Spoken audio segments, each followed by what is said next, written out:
অদৃষ্ট পরীক্ষা। প্রভাত কুমার মুখোপাধ্যায়। প্রথম পরিচ্ছেদ। চোখে চশমা পরে সামলা মাথায় দিয়ে নতুন উকিল শ্রীযুক্ত হেমন্ত কুমার বন্দ্যোপাধ্যায় MA BL একটি ক্ষুদ্র ব্যাগ হাতে নিয়ে হুগলি স্টেশনের প্ল্যাটফর্মে পৌঁছতেই ট্রেন এসে দাঁড়ালো। তিনি তাড়াতাড়ি দ্বিতীয় শ্রেণীর দিকে এগিয়ে দেখলেন একটি কামরায় দুজন ইংরেজ বসে আছে, অন্যটি খালি। সুতরাং সেই খালি কামরাটিতেই তিনি উঠে পড়লেন। জানালাগুলি খুলে রুমাল দিয়ে চামড়ার গদির ধুলো ঝেড়ে মনমতো স্থানটিতে বসতেই ঘণ্টা পড়ল। গাড়ির সবুজ নিশান উড়ল, ইঞ্জিনের বাঁশি বাজল, ট্রেনটি চলতে শুরু করল। হেমন্তবাবু তখন পায়ের জুতো খুলে আরাম করে বসলেন। তারপর মক্কেলের উপহার সিগারেটের একটি আধখালি প্যাকেট বার করে সিগারেট ধরালেন। তিনি বর্তমানে ওকালতি করেন। আজ 3 বছর আদালতে যাতায়াত করছেন, কিন্তু উপার্জন আশানুরূপ হচ্ছে না।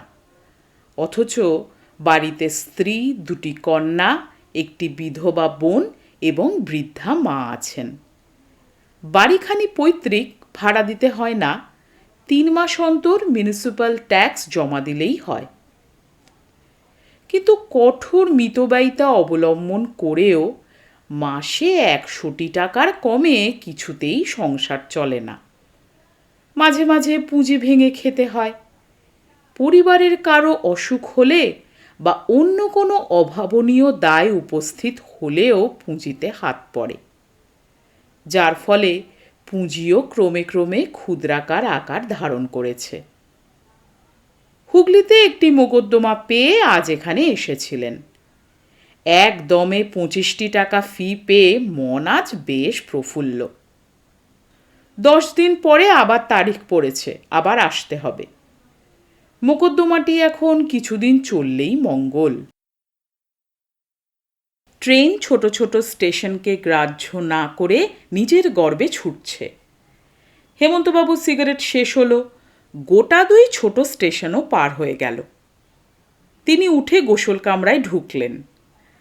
হাত মুখে জল দিয়ে রুমালে মুখ মুছছেন, এমন সময় উপরের র্যাকটার দিকে নজর পড়ল। দেখলেন ময়লা মোটা কাপড়ে বাঁধা একটি পুলিন্দা। কারো মোকদ্দমার কাগজপত্র নাকি, এই ভেবে তিনি পুলিন্দাটি নামালেন। গোসল কামরা থেকে বেরিয়ে স্বস্থানে বসে সেটি উল্টে পাল্টে দেখতে লাগলেন। পুলিন্দাটি খুলবেন নাকি বর্ধমানে নেমে স্টেশন মাস্টারের জিম্মায় দেবেন, তাই মনে মনে চিন্তা করতে লাগলেন। মনে হলো স্টেশন মাস্টারের জিম্মায় দেওয়ার একটা অসুবিধা আছে, নিজের নাম ধাম লিখে দিতে হবে। পরে যার পুলিন্দা সে যদি বলে ওটার মধ্যে আমার এত টাকা ছিল অথবা অমুক মূল্যবান পাথর ছিল, তা তো এখন নেই, তখন কি করে আমি প্রমাণ করব যে সেগুলো আমি আত্মসাৎ করিনি? কামরায় এমন একজন সহযাত্রীও নেই যে আমার উদ্দেশ্য সাধু বলে সাক্ষ্য দেবে। অবশ্য প্রমাণের ভার বাদীর উপরে, আদালতে না হয় আমি বেকসুর খালাস পেয়েই গেলাম, কিন্তু বদনামটা যাবে কোথায়? তাহলে কি করা যায়? এটা কি ফেলে দেব? কিন্তু তাতে ফল কি হবে? শেষ স্টেশনে পৌঁছে গাড়ি সাইডিংয়ে গেলে ম্যাথর ঝাড়ু দিতে এলে কুড়িয়ে পাবে এবং ভেতরে কি আছে দেখবার জন্য গোপনে বাড়ি নিয়ে যাবে। টাকা কড়ি যদি কিছু থাকে তবে তা নিয়ে নেবে। কাগজপত্রগুলি যথার্থ অধিকারীর কাছে যতই দরকারি হোক ছিঁড়ে নষ্ট করবে অথবা পুড়িয়ে ফেলবে। আহা, যে ব্যক্তি এটা ফেলে গেছে তার সর্বনাশ হবে। কিন্তু আমি যদি এটা খুলি তবে খুব সম্ভব প্রকৃত অধিকারীর নামধামের সন্ধান পাব, যার জিনিস তাকে ফিরিয়ে দিতে পারব। সুতরাং খুলে দেখাই ভালো। পকেট থেকে আরেকটি সিগারেট বের করে ধরালেন হেমন্তবাবু। তারপর দড়ি খুলতে লাগলেন। কাপড়গুলি খোলার পর দেখা গেল আদালতের নিলাম ইস্তাহারি বৃহৎ মোটা ফর্মে পুলিন্দাটি জড়ানো এবং চারপাশ দড়ি দিয়ে বাঁধা। তা খুলে সবিস্ময়ে দেখলেন নোট, কেবল নোট, সমস্তই নোট, অন্য কাগজপত্র কিছুই নেই। নোটগুলি থাকবন্দি করে সাজানো, এরকম 10টি থাক, আর প্রত্যেকটি নোট 100 টাকার। দেখে হেমন্তবাবুর মাথা ঝমঝম করে ঘুরতে লাগলো। নিঃশ্বাস যেন বন্ধ হয়ে আসতে লাগলো। ভয় হলো এখনই হয়তো অজ্ঞান হয়ে পড়বেন। নোটগুলি সেই অবস্থায় বেঞ্চির উপর ফেলে হেমন্তবাবু টলতে টলতে আবার গোসলখানায় প্রবেশ করলেন এবং জলের কল খুলে পাগলের মতো মাথায় জল দিতে লাগলেন। কিছুক্ষণ এইভাবে জল দেওয়ার পর কল বন্ধ করে হেমন্তবাবু রুমালে মাথা মুখ মুছলেন। আয়নায় দেখলেন চোখ দুটি লাল টকটক করছে, চুলের টেরি বিলুপ্ত হয়ে মাথাটি অসভ্য বন্য জাতির মতো দেখতে লাগছে। আঙুলের সাহায্যে চুলগুলি যথাসম্ভব ঠিক করে হেমন্তবাবু স্বস্থানে ফিরে এসে বসলেন। নোটের একটি থাক গুনে দেখলেন 100টা নোট আছে, মানে 10,000 টাকা। অন্য থাকগুলিও সমান মোটা, 10টি থাক অর্থাৎ 1,00,000 টাকা। নোটগুলি সেই নিলাম ইস্তাহারি কাগজে জড়িয়ে হেমন্ত নিজের ব্যাগের মধ্যে ভরলেন। ময়লা মোটা কাপড়টা জানালা দিয়ে বাইরে ফেলে দিলেন। ট্রেন যথাসময় স্টেশনে এসে দাঁড়ালো। হেমন্তবাবু নেমে ঠিকা গাড়ি ভাড়া করে বাড়ি চলে গেলেন। দ্বিতীয় পরিচ্ছেদ। আজ প্রায় 1 মাস কাল পরে হেমন্তবাবু রোগশয্যা ত্যাগ করলেন, পথ্য পেলেন। হুগলি থেকে ফিরে বাড়ি পৌঁছিয়ে সেই রাত্রেই তার জ্বর হয়েছিল। প্রবল জ্বরে কয়েকদিন তিনি অচৈতন্য অবস্থায় ছিলেন। দিন 15 তার অবস্থা খুবই খারাপ হয়েছিল, জমে মানুষের টানাটানি বললেই হয়। তারপর থেকে একটু সুরাহা হয়েছিল। বর্তমানে সমস্ত বড় বড় ডাক্তার, মায় সিভিল সার্জন সাহেব পর্যন্ত এসেছিলেন। প্রচুর টাকা ব্যয় হয়ে গিয়েছে, তা হোক, কিন্তু প্রাণটা যে বেঁচেছে তাই পরম ভাগ্য বলতে হবে। শিঙি মাছের ঝোল সহ পুরানো চালের সামান্য ভাত খেয়ে হেমন্তবাবু বিছানায় উঠে তাকিয়া ঠ্যাসান দিয়ে বসে পান খাচ্ছেন। এমন সময় তার মা এসে বললেন, বাবা, এতদিন তোমায় বলিনি, এই অসুখে আমার হাতে পুঁজিপাটা যা ছিল তা সমস্তই প্রায় খরচ হয়ে গেছে। এখন দিন চলবে কি করে আমি সেই ভাবনাতেই অস্থির হয়ে পড়েছি। কি যে হবে আমি তো কিছুই বুঝতে পারছি না, বলে তিনি গম্ভীর মুখে তাকিয়ে রইলেন।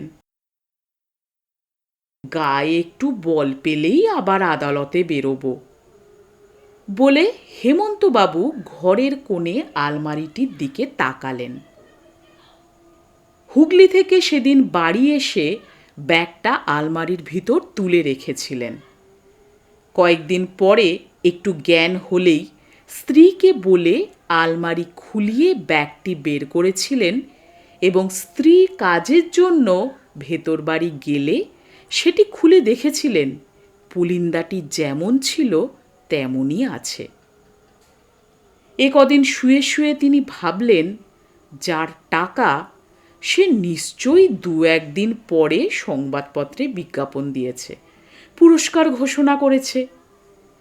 সে বিজ্ঞাপনটা দেখতে পারলে পুরস্কারের টাকাটা পাওয়া যায়। কিন্তু বাড়িতে খবরের কাগজ নেই। পাড়ার বন্ধুবান্ধবদের বাড়িতে এতদিনের পুরাতন কাগজ এখন খুঁজে পাওয়াও সমস্যা। উকিল লাইব্রেরিতে বড় বড় 3টে দৈনিক কাগজের ফাইল আছে। যথাসম্ভব তাড়াতাড়ি লাইব্রেরিতে গিয়ে সেগুলোর মধ্যে অনুসন্ধান করতে হবে। এদিকে টাকাগুলি আত্মসাৎ করবার প্রলোভনও তার মনের মধ্যে ভীষণ থাবা বসিয়েছে। কারণ তিনি জানেন 100 টাকার নোটের নম্বর রাখা হয় না, ধরা পড়বার তেমন আশঙ্কাও নেই। কিন্তু এখনও হেমন্তবাবু সেই প্রলোভনকে দমন করে রাখতে সমর্থ হয়েছেন। ভেবেছেন, ছি ছি, পবিত্র ব্রাহ্মণকুলে জন্মে এত লেখাপড়া শিখে শেষে কি চোর হব? তবে পুরস্কারের টাকাটা নিতে হবে বই কি। সেই বিজ্ঞাপিত পুরস্কারের টাকাটার পরিমাণ কি হতে পারে, শুয়ে শুয়ে এ কয়দিন তিনি তাই চিন্তা করেছেন। যদি কোনো বিজ্ঞাপন নাই বের হয়ে থাকে, তবে টাকাটা সম্বন্ধে কি করা উচিত, পুলিন্দা কুড়িয়ে পাওয়া সম্বন্ধে কাগজে কোনো বিজ্ঞাপন দেওয়া তার কর্তব্য হবে কি না, তাও তিনি মনে মনে আলোচনা করেছেন, কিন্তু কোনো সিদ্ধান্তে উপনীত হতে পারেননি। পথ্য পাবার 4 দিন পরে আদালতে যাওয়ার জন্য হেমন্ত প্রস্তুত হলেন। তাঁর মা এসে নিষেধ করলেন, বললেন, এখন এই দুর্বল শরীর, হয়তো মাথা ঘুরে পড়ে যাবে।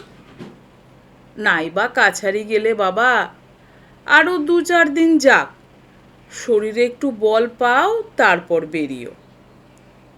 স্ত্রী কমলিনী এসে অনেক মিনতি করলেন।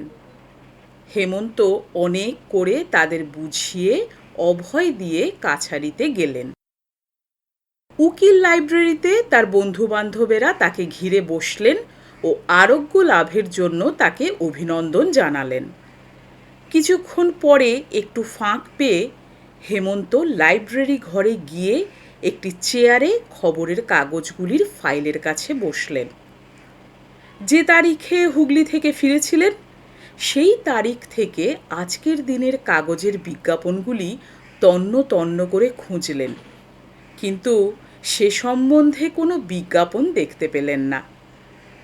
এই পরিশ্রমে তার মাথা ঘুরতে লাগলো, শরীরটা ঝিমঝিম করতে লাগলো।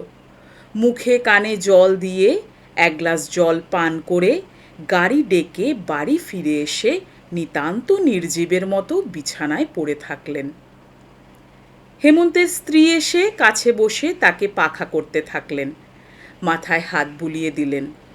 প্রায় ঘণ্টাখানেক শুশ্রূষার পর তিনি কিছুটা চাঙ্গা হয়ে উঠলেন।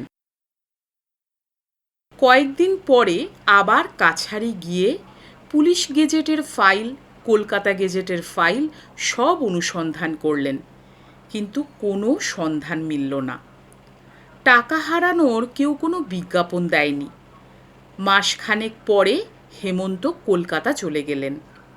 ব্যাংকে ঘুরলেন, কারেন্সি অফিস, রয়্যাল এক্সচেঞ্জের নোটিশ বোর্ডগুলি খুঁজলেন, কিন্তু কোথাও কোনো সূত্র পেলেন না।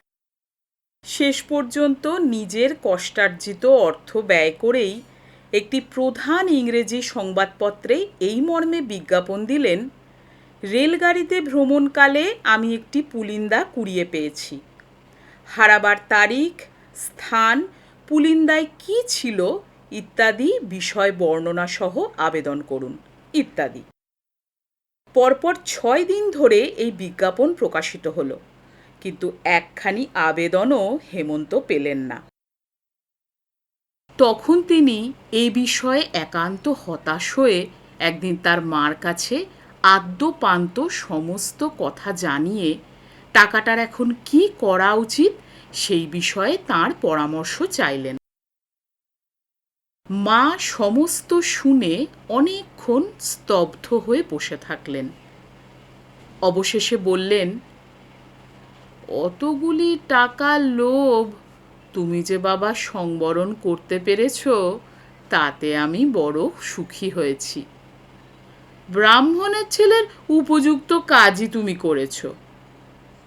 এত করেও যখন টাকার মালিকের সন্ধান তুমি পেলে না, তখন একটা কাজ করো, টাকাগুলি কলকাতায় কোনো ভালো ব্যাংকে গচ্ছিত রেখে এসো। ব্যাংক থেকে ওই টাকা সুদ যা পাওয়া যাবে, তা তুমি স্বচ্ছন্দে নিজে ভোগ করতে পারো, তাতে কোনো দোষ নেই, আমি তোমায় অনুমতি দিচ্ছি।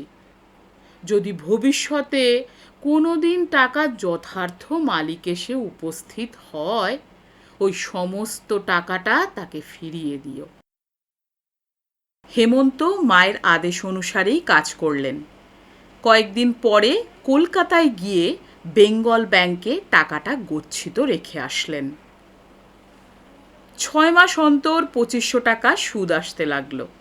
সেই টাকায় এবং নিজের উপার্জনে হেমন্ত স্বচ্ছন্দে সংসার চালাতে লাগলেন। বছরের পর বছর কাটতে লাগলো। ক্রমে ওকালতিতে হেমন্তের পসার জমে গেল। আরও কয়েকটি নাতি নাতনির মুখ দেখে তার মা স্বর্গে গেলেন। বড় মেয়েগুলির বিয়ে হলো, বড় ছেলেরা পাশ করে কলেজে গেল। হেমন্তের শরীর ধীরে ধীরে স্থূল হলো, মাথার সামনে টাক দেখা দিল। পৈতৃক বাড়ি ভেঙে তিনি নতুন বাড়ি তৈরি করলেন। এইভাবে সুদীর্ঘ 25 বছর কেটে গেল। কিন্তু ব্যাংকে জমা সেই লক্ষ টাকার দাবিদার কেউই উপস্থিত হলো না, কিংবা তাকে আবিষ্কার করবার কোনো সূত্র হেমন্ত পেলেন না। তৃতীয় পরিচ্ছেদ। আজ রবিবার বেলা 7টার সময় বাড়িতে বসে হেমন্তবাবু চা পান করছিলেন। ভৃত্য এসে জানালো অফিস ঘরে একটি বাবু দেখা করবার জন্য অনেকক্ষণ বসে আছেন। হেমন্ত জিজ্ঞেস করলেন, মক্কেল? ভৃত্য বলল, বগলে তো কাগজপত্র কিছু দেখলাম না। আচ্ছা, বসতে বল, বলে হেমন্তবাবু চা পান করতে থাকলেন। চা পান আনতে কিছুক্ষণ তামাক সেবন করে হেলতে দুলতে মন্থর পদে তিনি অফিস ঘরে আসলেন। একজন প্রৌঢ় বয়স্ক ব্যক্তি বেঞ্চির উপর বসেছিলেন। তিনি উঠে দাঁড়িয়ে হাত জোড় করে বললেন, প্রাতঃপ্রণাম। হেমন্তবাবু প্রতি নমস্কার করে বললেন, দেওয়ানজি, কলকাতা থেকে কবে এলেন? বাবু ভালো আছেন তো? বসুন বসুন। দুজনে বসার পরে আগন্তুক বাবুটি বললেন, আগে আজ ভোরের ট্রেনেই এসে পৌঁছেছি, আবার আজই ফিরে যেতে হবে। বাবুজি একটা বিশেষ কাজে আপনার কাছে আমায় পাঠিয়েছেন। হেমন্তবাবু হেসে বললেন, স্বয়ং দেওয়ানজিকে পাঠিয়েছেন? কাজটা তাহলে গুরুতর বলুন। লোকটির নাম হরিহর দত্ত। এনার মনিব শ্রীযুক্ত বাবু ইন্দ্রভূষণ চট্টোপাধ্যায় এই জেলার নরেন্দ্রপুর গ্রামের জমিদার। আসলে এরা জমিদার না, বর্তমান রাজ এস্টেটের পত্তনিদার, কিন্তু লোকে জমিদার বলে থাকে। প্রায় 20 বছর হলো ইন্দ্রবাবু কলকাতায় বাড়ি তৈরি করে সেখানেই বসবাস করছেন। ম্যালেরিয়ার ভয়ে জমিদারিতে আসা প্রায় হয়ই না। হেমন্তবাবু এদের এস্টেটের বাঁধা উকিল, শুধু উকিল না, বন্ধুও। বাল্যকালে দুজনে যখন একসাথে স্কুলে পড়তেন, সেই সময় থেকেই দুজনের বন্ধুত্ব।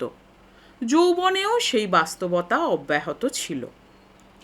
ওকালতির প্রথম অবস্থায় সেই দুঃখের দিনে হেমন্ত কতবার ইন্দ্রবাবুর কাছ থেকে ধার নিয়েছেন।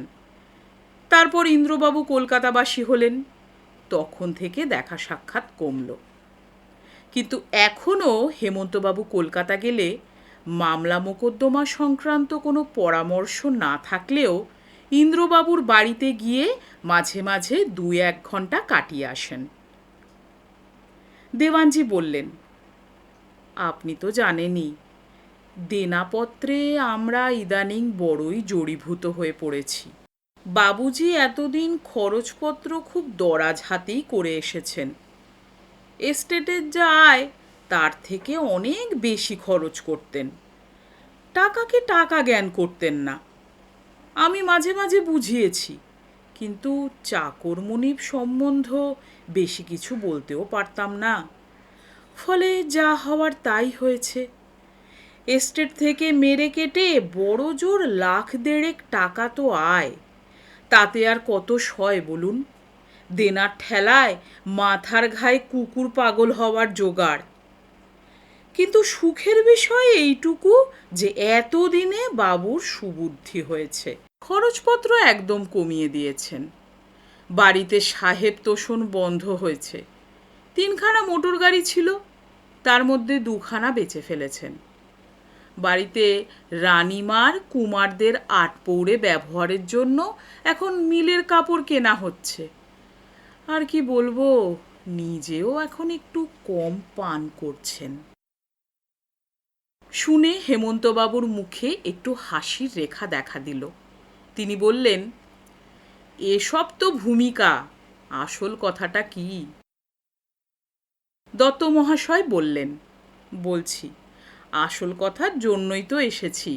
পাওনাদারেরা ঘোট বেঁধে এখনো নালিশ করা শুরু করেছে। 3টে ডিক্রি হয়ে গেছে, এখনো টাকা দাখিল করতে পারা যায়নি। আরও গোটা 4-5 মামলা ঝুলছে। এরা সব দোকানদার, বেশিরভাগই সাহেব দোকানদার। কিছু হ্যান্ড নোটও আছে, কেউ কেউ উকিলের চিঠিও দিয়েছে।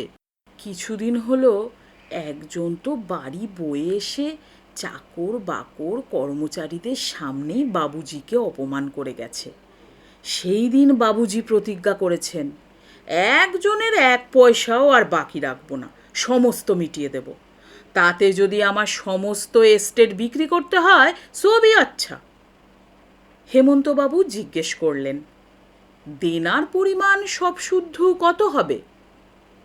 দেওয়ানজি বললেন, আমরা হিসেব করে দেখেছি 1,20,000 টাকা হলেই সমস্ত দেনা মিটে যায়। কারোর 1 পয়সাও আর বাকি থাকে না। সেই টাকাটার এখন প্রয়োজন। টাকাটা তোলবার জন্য বাবুজি স্থির করেছেন তার জমিদারি 2-1টা মহাল বিক্রি করে ফেলবেন। হেমন্তবাবু বিস্মিত হয়ে বললেন, একেবারে বিক্রি করে ফেলবেন? তার চেয়ে বন্ধক রেখে। আমরাও সেই পরামর্শই বাবুজিকে দিয়েছিলাম। আগে কোনো পাওনাদার এরকম নালিশ টালিশ করে ব্যতিব্যস্ত করলে আমরা অন্য কোথাও থেকে টাকাটা ধার করে এনে সেটা মেটাতাম। কিন্তু বাবুজি সেদিন ওরকম অপমানিত হওয়ার পর পইতে ছুঁয়ে শপথ করেছেন, ধার আর তিনি করবেন না। তাতে যদি ছেলেপিলে নিয়ে উপবাস করতে হয়, সবই আচ্ছা। সুতরাং কিছু সম্পত্তি বিক্রি করা ছাড়া আর উপায় নেই।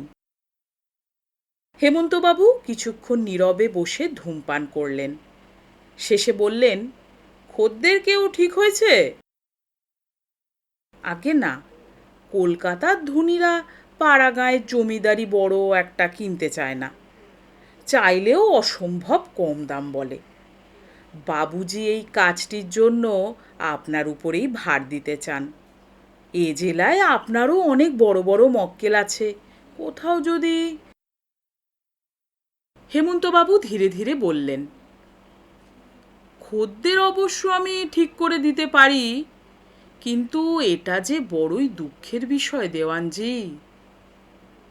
দেওয়ানজি একটি দীর্ঘ নিঃশ্বাস ফেলে বললেন, হ্যাঁ, আগে সে তো বটেই, কিন্তু উপায় কি? বছরে 7-8 হাজার টাকা আয় হয়তো আরও কমে যাবে। কিন্তু আবার এও ভাবি, শরীরে যে অঙ্গে দুষ্ট ক্ষত হয়েছে সে অঙ্গ কেটে ফেলে বাকি দেহটা যদি সুস্থ নিরাময় হয়, প্রাণটা যদি বাঁচে, তবে সেই কি একটা কম লাভ? 2-1টা মহাল গিয়ে বাকি সম্পত্তিটি যদি বজায় থাকবার উপায় হয়। এই ঘটনা থেকে বাবুজি যদি স্থায়ীভাবে নিজেকে সংশোধন করতে পারেন, তাহলে দুঃখ করবার কিছু নেই। হেমন্তবাবু জিজ্ঞেস করলেন, কোন কোন মহাল বিক্রি হবে, কিছু স্থির হয়েছে কি? এখনো কিছু হয়নি। যে কিনবে তার সুবিধার উপর কিছুটা নির্ভর করছে তো। এই একটা লিস্ট আমি এনেছি বলে দেওয়ানজি জামার পকেট থেকে একটি কাগজ বের করে উকিলবাবুর হাতে দিলেন। তারপর দুজনে মহালগুলির সম্ভাবিত মূল্য সম্বন্ধে আলোচনা করতে থাকলেন। বেলা 10টা বাজলে দেওয়ানজি উঠলেন। হেমন্তবাবু তাকে সান্ধ্য ভোজনের জন্য নিমন্ত্রণ করলেন। আহারান্তে হেমন্তবাবুর গাড়ি তাকে স্টেশনে পৌঁছিয়ে দেবে, তিনি কলকাতায় ফিরে যাবেন। চতুর্থ পরিচ্ছেদ। সেই দিনই মধ্যাহ্ন ভোজনের পর অফিস ঘরে বসে তামাক খেতে খেতে জন দুই মক্কেল বিদেয় করে রবিবাসরিক দিবানিদ্রার জন্য হেমন্তবাবু শয়নকক্ষে প্রবেশ করে দেখলেন তার স্ত্রী পান খেতে খেতে টেবিলের উপরের বই কাগজপত্রগুলি সাজিয়ে রাখছেন। গৃহিণী এখন আর সেই 25 বছর আগের ক্ষীণকায়া যুবতী না। তাঁর অবয়বে প্রৌঢ় জননীর লক্ষণগুলো প্রকাশ পেয়েছে। দেহখানি বড় উকিলের গৃহিণীর যেরকম স্থূল হওয়া উচিত সেই রকমই হয়েছে। হেমন্তবাবু পালঙ্কে বসে জিজ্ঞেস করলেন, তোমার খাওয়া হলো? হ্যাঁ, এই কিছুক্ষণ আগে খেয়ে উঠলাম, বলে গৃহিণী স্বামীর কাছে এসে দাঁড়ালেন। কর্তা বললেন, বসো তবে, যতক্ষণ ঘুম না আসে একটু কথাবার্তা বলা যাক। পুত্র কন্যা জামাতা প্রভৃতির প্রসঙ্গ কিঞ্চিত আলোচনা করবার পর গৃহিণী বললেন, আজ সকালে নরেন্দ্রপুরের দেওয়ান এসেছিল, এদের জমিদারি নাকি কিছু বিক্রি হবে। হ্যাঁ, তুমি কোথায় শুনলে? গৃহিণী একটু হেসে মাকড়ি দুলিয়ে বললেন, আমার কি চর নেই, ঘরে বসেই আমি অনেক খবর রাখি গো। কত টাকায় বিক্রি হবে? লাখ টাকার উপর? 1,20,000 কম নয়। কেন, কিনবে নাকি? কেন তো মুসাবিদা বাবদ আমার ফিজের টাকা এই বেলা বায়না দাও, বলে হেমন্তবাবু হাসলেন। গৃহিণী এদিক ওদিক চেয়ে নির্জন দেখে, এই না, বলে একটি পান স্বামীর মুখে গুঁজে দিলেন। দাম্পত্যলীলা শেষ হলে গৃহিণী বললেন, দেখো, ওই জমিদারির কিছু কিনে নিলে হয় না? আমার অনেক দিনের স্বাদ কিছু জমিদারি সম্পত্তি আমাদের হয়। ছেলেরা বড় হয়ে উঠল, ওরা বেঁচে থাক, সকলেই যে বেশি লেখাপড়া শিখে টাকা রোজগার করতে পারবে এমন ভরসা কি? কিছু ভূসম্পত্তি থাকলে খাওয়া পড়ার ভাবনাটা থাকবে না। হেমন্ত গড়গড়ার নল মুখ থেকে নামিয়ে বললেন, সে তো সব বুঝি, কিন্তু অত টাকা কোথায় পাবো? এতদিন যা রোজগার করলাম মেয়েদের বিয়ে দিতে আর এই বাড়িখানা করতেই তো গেল। খান কত কাগজ যা আছে তাতে কি আর জমিদারি খরিদ হয়? বলে তিনি গড়গড়া টানতে লাগলেন। গৃহিণী বললেন, কেন, ব্যাংকে আমাদের যে লাখ টাকা জমা রয়েছে সেই টাকা, আর ঘরে যে কাগজ আছে তাতে তো হয়ে যায়। হেমন্ত স্ত্রীর মুখে চাইলেন। গৃহিণী একটু অপ্রতিভ হয়ে বললেন, দেখো, ও টাকা ভগবান তোমায় দিয়েছেন, ও তোমারই টাকা, নইলে আজ 25 বছর কেউ কি তার খোঁজ করতো না? ও টাকা স্বচ্ছন্দে তুমি নিজের বলে মনে করতে পারো, তাতে কিচ্ছু অন্যায় হবে না। হেমন্ত বললেন, কিন্তু মা যে বলে গেছেন ও টাকা রেখে দিতে, যার টাকা সে যদি কোনো কালে উপস্থিত হয় তাহলে তাকে দিতে। গৃহিণী বললেন, মা বলেছিলেন তার আজ্ঞা 25 বছর তুমি তো পালন করলে, যখের ধন তো নয় যে চিরটাকাল ওই টাকা তোমায় আগলে বসে থাকতে হবে। হেমন্তবাবু নীরবে গড়গড়া টানতে লাগলেন। কিছুক্ষণ পরে বললেন, কিন্তু ধরো কেউ যদি এসে টাকাটা দাবি করে? গৃহিণী বললেন, শুধু দাবি করলেই তো হবে না, ভালো রকম প্রমাণ তো দিতে হবে। আমি মূর্খ মেয়ে মানুষ, আইন কানুনের কিছুই বুঝি না, কিন্তু তোমাদের মুখেই তো শুনি যে দিন যত যায় কোনো বিষয়ের প্রমাণ পাওয়া ততই কঠিন হয়ে দাঁড়ায়। এখানে 1-8 বছর নয়, 25 বছর কেটে গেছে। তা ঠিক, বলে হেমন্ত গড়গড়ার নল ফেলে চোখ বন্ধ করলেন। গৃহিণী শয্যা প্রান্তে বসে তার পায়ে হাত বুলিয়ে দিতে লাগলেন। প্রায় 10 মিনিট পরে হেমন্ত চোখ বুজেই বললেন, আশ্চর্য, 1,00,000 টাকা যার হারিয়ে গেল, 25 বছর কাল সে টু শব্দটি করল না। এরকম আশ্চর্য ঘটনা আমি তো কখনো শুনিনি। গৃহিণী বললেন, ও কি, তুমি এখনো ঘুমোওনি নাকি? আমি ভেবেছিলাম। হেমন্ত উঠে বসে বললেন, ঘুমের পথ কি আর তুমি রেখেছ গিন্নি? কেন, আমি কি করলাম? মায়ায় প্রলোভনের আগুন জ্বেলে দিয়েছ যে। গৃহিণী একটু সংকুচিত হয়ে বললেন, অন্যায় তো আমি কিছু বলিনি, আমার কি দোষ? হেমন্ত বললেন, তোমার দোষ কিছু না। লোহার সিন্দুক খুলে ব্যাংকের বইখানা বের করে আনো তো। গৃহিণী বই এনে দিলেন। হেমন্তবাবু চশমা চোখে দিয়ে দেখলেন, কয়েকদিন হলো সেই 1,00,000 টাকার শেষ ডিপোজিটের মেয়াদ শেষ হয়েছে, অর্থাৎ টাকাটা যেদিন খুশি তুলে নেওয়া যায়। ব্যাংকের বই সিন্দুকে রেখে হেমন্তবাবু আবার শুলেন, কিন্তু ঘুম আসলো না। বিছানায় পড়ে এপাশ ওপাশ করতে লাগলেন। তার কেবলই মনে হতে লাগলো, কি করি?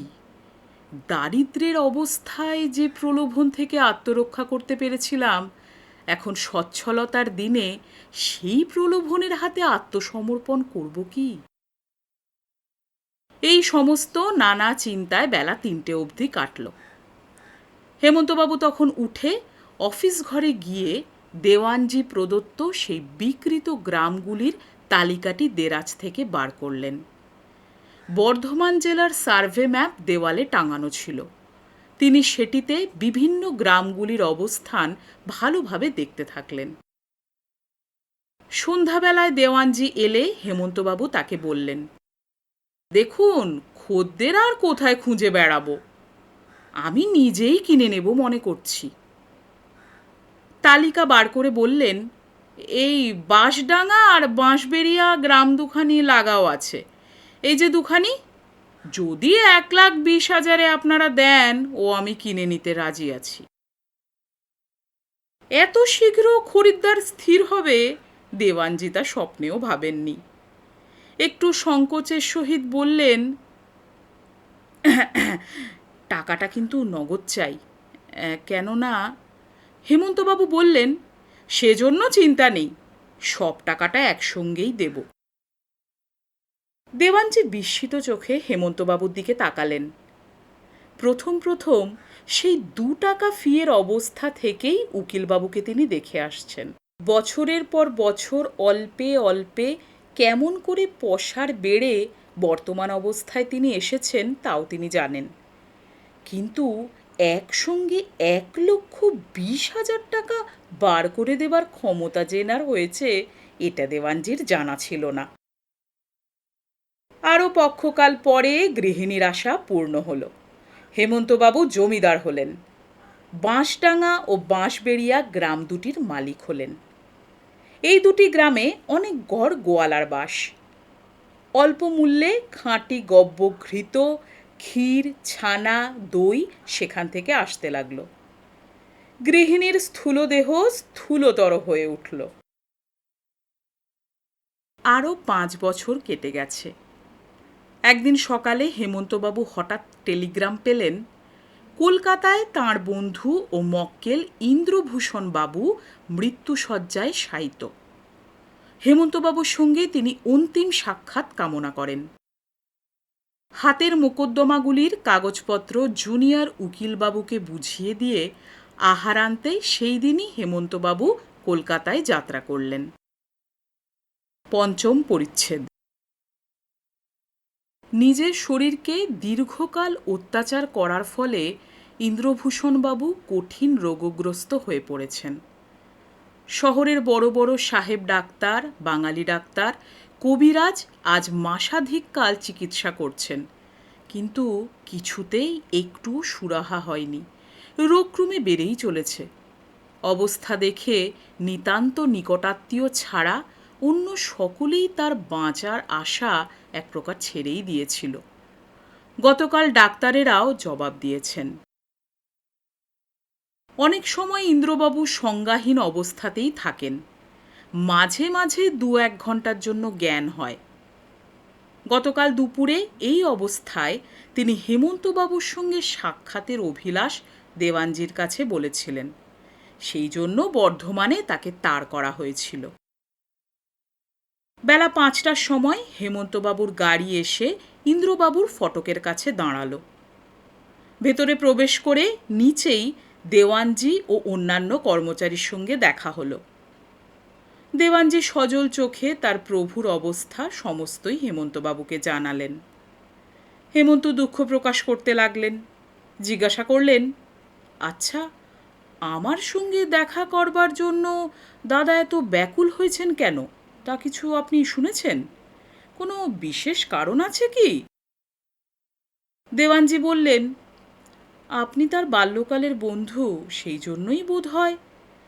তাছাড়া কোনো কারণ যদি থাকে সেটা আমি জানতে পারিনি। দেওয়ানজি হেমন্তবাবুর হাত পা ধোয়ার বন্দোবস্ত করে দিয়ে তার আসার সংবাদ দেওয়ার জন্য উপরে গেলেন। কিছুক্ষণ পরে ফিরে এসে বললেন, আপনার চা দেওয়া হয়েছে, উপরে চলুন। হেমন্ত জিজ্ঞাসা করলেন, দাদা কি জেগেছেন? দেওয়ানজি বললেন, না। একটি ঘরে হেমন্তবাবুর জন্য জলযোগ সাজানো ছিল, তিনি জলযোগে বসলেন। যুবা সুরেন্দ্রভূষণ ইন্দ্রবাবুর একমাত্র ছেলে। কাকাবাবু ভালো আছেন তো? বলে কাছে এসে বসল।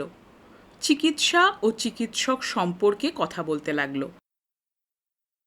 জলযোগ শেষে হেমন্ত বললেন, যাও দেখি বাবা, আরেকবার দেখে এসো তো উনি জেগেছেন কিনা। কিছুক্ষণ পরে সুরেন্দ্র ফিরে এসে বলল, না, বাবা এখনো জাগেননি। মা একবার আপনার সঙ্গে দেখা করবেন, আপনি ভিতরে আসুন। ইন্দ্রবাবু 2-3 বছরের বড় বলে হেমন্ত তাকে দাদা ও তার স্ত্রীকে বউ ঠাকুরন বলতেন। যখন ইন্দ্রবাবু নতুন কলকাতায় এসেছিলেন, হেমন্ত কখনো কখনো এসে দেওরের ন্যায় বধূ ঠাকুরনের উদ্দেশ্যে হাস্যপরিহাস আমোদ আবদার করতেন। তিনিও তার খবর নিতেন, কিন্তু অন্তরাল থেকে। সাক্ষাৎভাবে এ পর্যন্ত কখনোই বাক্যালাপ হয়নি। তাই হেমন্তবাবু অনুমান করলেন যে বিশেষ কারণের জন্যই ইন্দ্রভূষণ অন্তিম শয্যায় ওনাকে ডেকে পাঠিয়েছেন। সম্ভবত সেই প্রসঙ্গেই বউ ঠাকুরুন ওনাকে কিছু জিজ্ঞেস করবেন।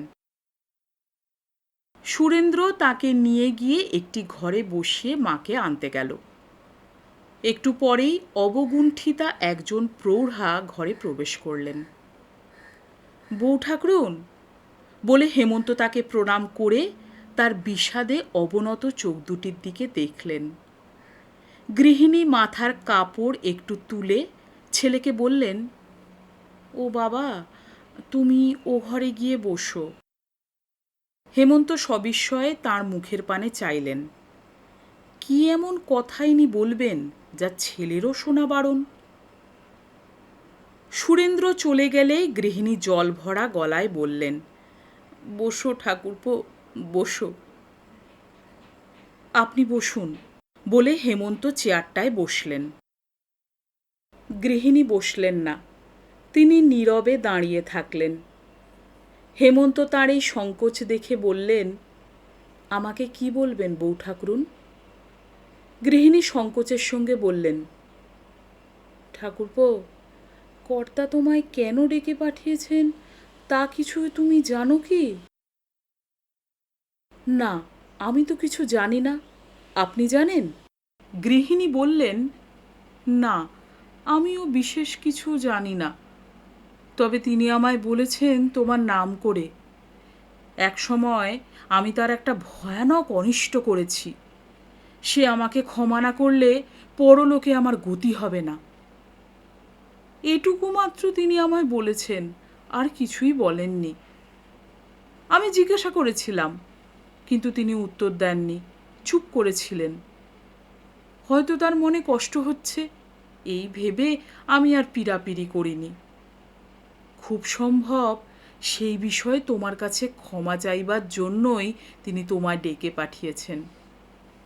ঠাকুরপো, আমি তো আজ 30 বছর তোমাকে দেখছি, সব খবরই জানি, কিন্তু তিনি তোমার প্রতি কোনো দিন কোনো অন্যায় যে করেছেন তা তো আমি জানি না। কি অন্যায় তিনি করেছেন? যদি বলতে কোনো বাধা না থাকে তবে তুমি আমায় বলো ঠাকুরপো। হেমন্ত বিস্মিত হয়ে বললেন, তিনি আমার প্রতি অন্যায় করেছেন? আমার অনিষ্ট করেছেন? কবে? কি অনিষ্ট করেছেন? কই, আমিও তো কিছু ভেবে পাচ্ছি না। গৃহিণী বললেন, এ তো আশ্চর্য কথা। তিনি বললেন তিনি তোমার ঘোর অনিষ্ট করেছেন, অথচ তুমি বলছো তুমি কিছুই জানো না। বিকারের ঘোরে তিনি ভুল বকেছেন বোধ হয়, বলে হেমন্তবাবু মুখ নিচু করলেন। গৃহিণী কয়েক মুহূর্ত নীরবে চিন্তা করে মুখখানি তুলে কান্না ভেজা স্বরে বললেন, আজকে 2-3 বার যখনই ওর জ্ঞান হয়েছিল জিজ্ঞাসা করেছেন, হেমন্ত এসেছে? আমরা বলেছি তাকে তার করা হয়েছে, আজ কোনো সময় তিনি এসে পৌঁছবেনি। এখন অঘোরে ঘুমুচ্ছেন, আবার জ্ঞান হলেই তিনি তোমায় ডেকে পাঠাবেন। তোমায় কি বলবেন তা জানি না। তোমার কোনো ক্ষতি করার কথা বলে তোমার কাছে মাপ চাইবেন, কিছুই আমি অনুমান করতে পারছি না। তুমি নিজেই যখন এর বিন্দু বিসর্গ জানো না, আমি কি করে জানব? কিন্তু দোহাই তোমার ঠাকুরপো, তিনি তোমার প্রতি যে অন্যায় করার কথাই বলুন, যে ক্ষতি, যে অনিষ্ট করার কথাই বলুন, তুমি প্রসন্ন মনে তাকে ক্ষমা করো, নইলে এই অন্তিম সময়। তার কণ্ঠস্বর রুদ্ধ হয়ে আসলো, তিনি আর কিছু বলতে পারলেন না। হেমন্তবাবু ব্যস্ত হয়ে বললেন, আপনি হাত জোর করেন কেন বউ ঠাকরুন? করেন কি? আমায় অত করে বলতে হবে না। খুব সম্ভব জ্বরের ঘোরে একটা কোনো কাল্পনিক অনিষ্টের কথাই তার মাথায় ঢুকেছে।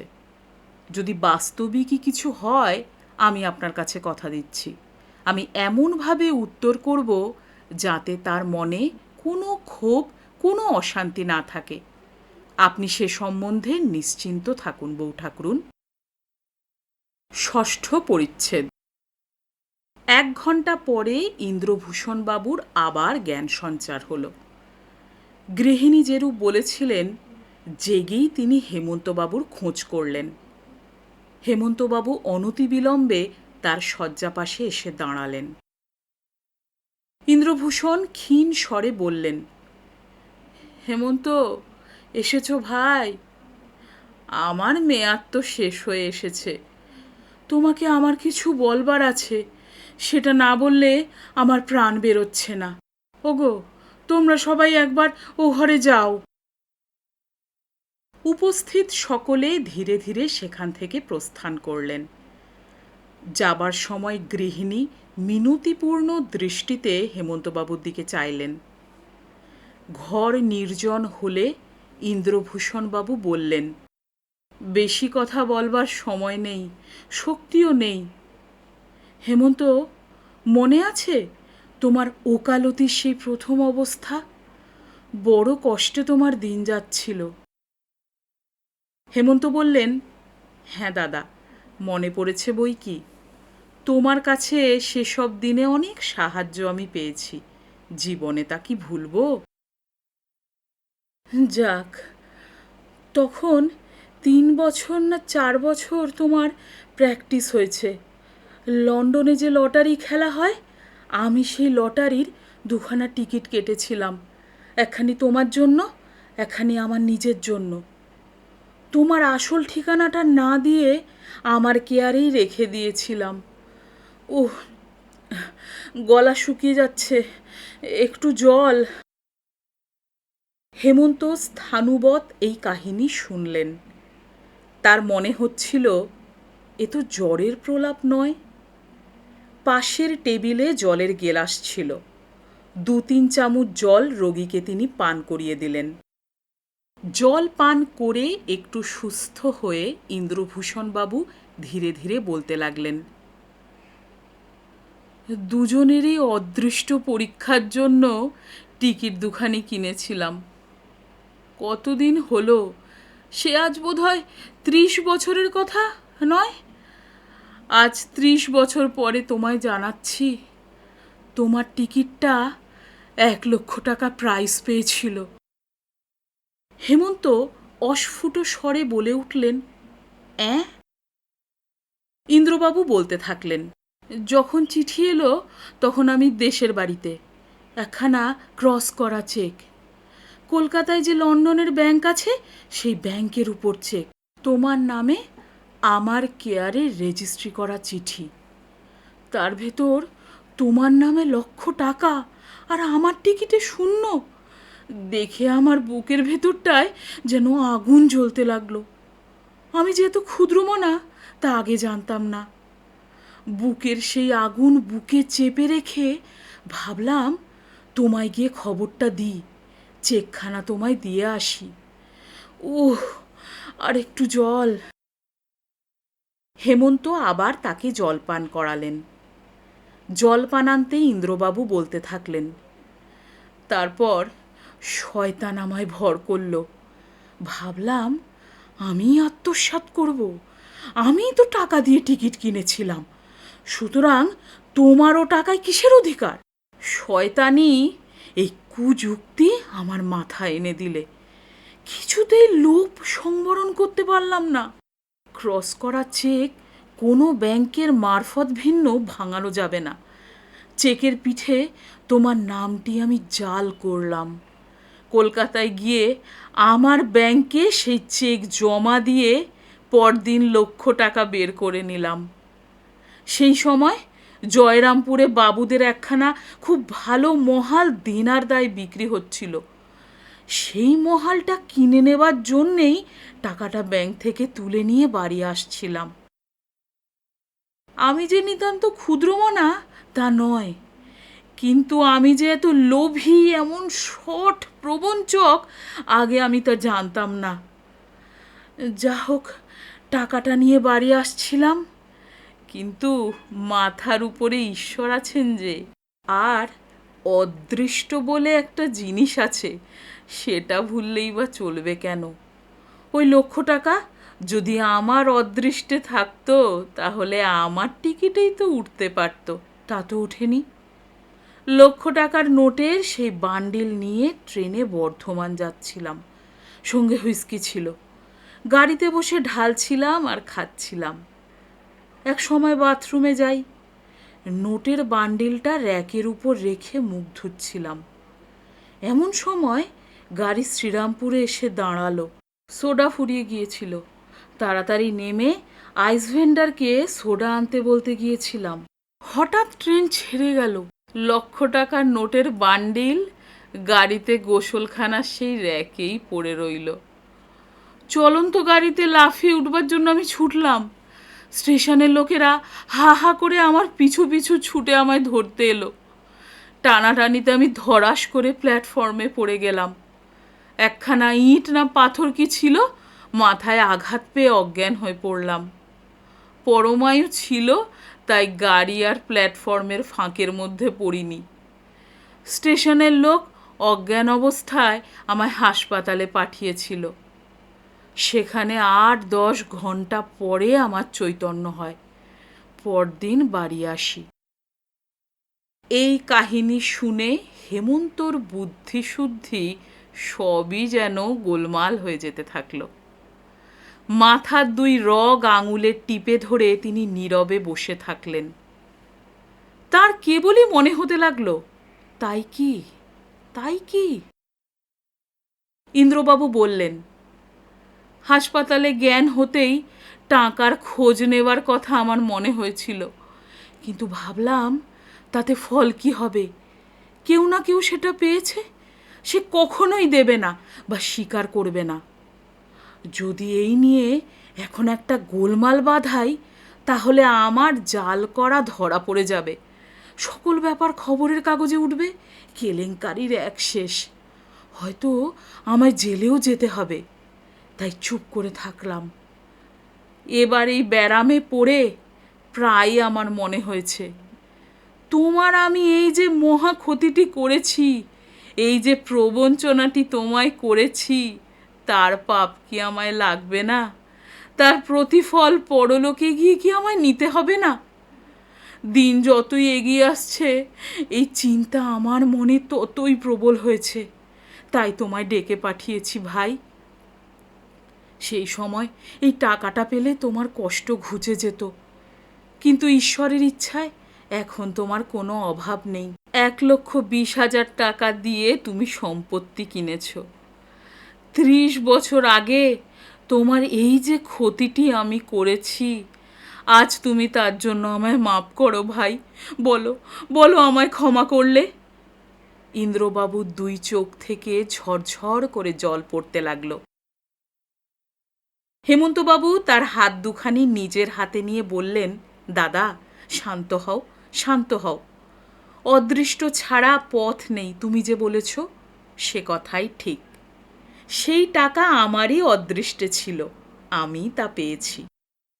ইন্দ্রবাবু প্রায় উঠে বসে বললেন, তুমি সে টাকা পেয়েছ? বলো কি, কোথায় পেলে? অসম্ভব। হেমন্ত তাকে শুইয়ে দিয়ে বলল, দাদা, উত্তেজিত হইও না। তোমার মনের সমস্ত ক্ষোভ, সব সন্তাপ দূর করো। তুমি আমার কোনো অনিষ্ট করনি। সেই 1,00,000 টাকার বান্ডিল সেই ট্রেনে আমি কুড়িয়ে পেয়েছিলাম। ইন্দ্রবাবু ফ্যাল ফ্যাল করে হেমন্তর মুখের পানে চেয়ে রইলেন। বললেন, মৃত্যুকালে আমায় সান্ত্বনা দেওয়ার জন্য মিছে কথা বলো না ভাই। তুমি আমায় অকুণ্ঠ চিত্তে ক্ষমা করেছ, এইটুকু জানতে পারলেই আমার যথেষ্ট সান্ত্বনা। হেমন্ত বললেন, না দাদা, তোমায় ভোলাবার জন্য আমি মিছে কথা বলিনি। তোমার 2খানি গ্রাম আমি যে 1,20,000 টাকা দিয়ে কিনলাম, সে টাকার মধ্যে 1,00,000 টাকা সেই টাকা। কোথায় কি করে হেমন্তবাবু নোটের বান্ডিল পেয়েছিলেন, বান্ডিল কিভাবে জড়ানো ছিল, কত কত টাকার নোট তাতে ছিল, সমস্তই ইন্দ্রবাবু খুঁটিয়ে খুঁটিয়ে হেমন্তকে জিজ্ঞাসা করলেন। সমস্ত কথার উত্তর পেয়ে বলে উঠলেন, জয় গোপীবল্লভজি, তোমার অসীম দয়া। মহাপাপ থেকে তুমি আমায় রক্ষা করলে। বলে তিনি চোখ বন্ধ করলেন। দেখতে দেখতে মুখখানিতে প্রসন্ন ভাব দেখা দিল। 2 চোখের কোল থেকে আনন্দাশ্রু ঝরতে লাগল। এর কিছু পরে ইন্দ্রবাবুর স্ত্রীর সঙ্গে হেমন্ত নির্জনে সাক্ষাৎ করে সমস্ত বিষয় তাকে জানিয়ে তার উৎকণ্ঠা দূর করলেন। পরামর্শ হলো, ছেলেকে বা অন্য কাউকেও এই পুরনো কলঙ্ক কাহিনী জানাবার কোনো প্রয়োজন নেই। পরদিন সকালের ট্রেনে হেমন্তবাবু বর্ধমানে ফিরে আসলেন। 2 দিন পরে ইন্দ্রবাবুর মৃত্যু সংবাদ তার কাছে পৌঁছল। শ্রাদ্ধের দিন নিমন্ত্রণ রক্ষা করবার জন্য হেমন্তবাবু কলকাতায় গেলেন। মুণ্ডিত মস্তক সুরেন্দ্রভূষণ শ্রাদ্ধকার্য সম্পন্ন করে জলযোগান্তে এসে হেমন্তবাবুর সঙ্গে দেখা করে কাঁদতে লাগল। হেমন্তবাবু সস্নেহে তার গায়ে হাত বুলিয়ে তাকে সান্ত্বনা দিয়ে অবশেষে পকেট থেকে একটি বড় লেফাফা বের করে তার হাতে দিয়ে বললেন, বাবা, এটি আমার লৌকিকতা স্বরূপ তুমি গ্রহণ করো। কি এ? বলে সুরেন্দ্র খামখানি খুলে ফেলল। দেখল স্ট্যাম্প ও রেজিস্ট্রি অফিসের মোহরযুক্ত একটি দলিল। জমিদারের ছেলে সামান্য পড়েই বুঝতে পারল এটি একটি দানপত্র। 4 বছর আগে পিতার কাছ থেকে কিনে নেওয়া 2টি গ্রামের একটি, বাঁশডাঙ্গা। ইন্দ্রবাবুর ছেলেকে পিতৃশ্রাদ্ধে লৌকিকতা স্বরূপ হেমন্তবাবু দান করছেন। সুরেন্দ্রনাথ সবিস্ময়ে হেমন্তবাবুর মুখের পানে তাকিয়ে বলল, এ কি কাকামশাই, এ আপনি কি করেছেন? এর নাম কি লৌকিকতা দেওয়া? না না, এ আমি কোনো মতেই নিতে পারি না। হেমন্তবাবু বললেন, না বাবা, তুমি মনে কোনো সংকোচ করো না। যে টাকা দিয়ে তোমাদের ওই গ্রাম দুখানি আমি কিনেছিলাম, সে টাকার অধিকাংশই তোমার বাবার অনুগ্রহেই আমার পাওয়া। তোমার বাবার টাকাও বলা যেতে পারে এক হিসাবে। বাঁশডাঙা আমি তোমায় দান করছি না, ও তো তোমারই। তোমার বাবাই বরং বাঁশ বেড়ে আমায় দান করে গেছেন। সুরেন্দ্র ফ্যালফ্যাল করে হেমন্তবাবুর দিকে চেয়ে রইল। শেষে বলল, আপনি কি বলছেন? এ যে প্রহেলিকার মতো। আমি তো কিছুই বুঝতে পারছি না কাকা। হেমন্ত বললেন, এর মধ্যে অনেক কথা আছে বাবা, সেসব তোমার শুনে কাজ নেই। তোমার মা সমস্তই জানেন। তুমি বিনা দ্বিধায় বাঁশডাঙা গ্রামখানি ফিরিয়ে নাও, তাতে কোনো দোষ, কোনো অন্যায় হবে না। আচ্ছা, মাকে তাহলে জিজ্ঞাসা করে আসি, তিনি যদি অনুমতি করেন তো নেব, বলে সুরেন্দ্র চলে গেল। মা শুনে অনুমতি দিলেন। সুরেন্দ্র এসে হেমন্তবাবুকে তা জানিয়ে দানপত্রটি গ্রহণ করল। সমাপ্ত।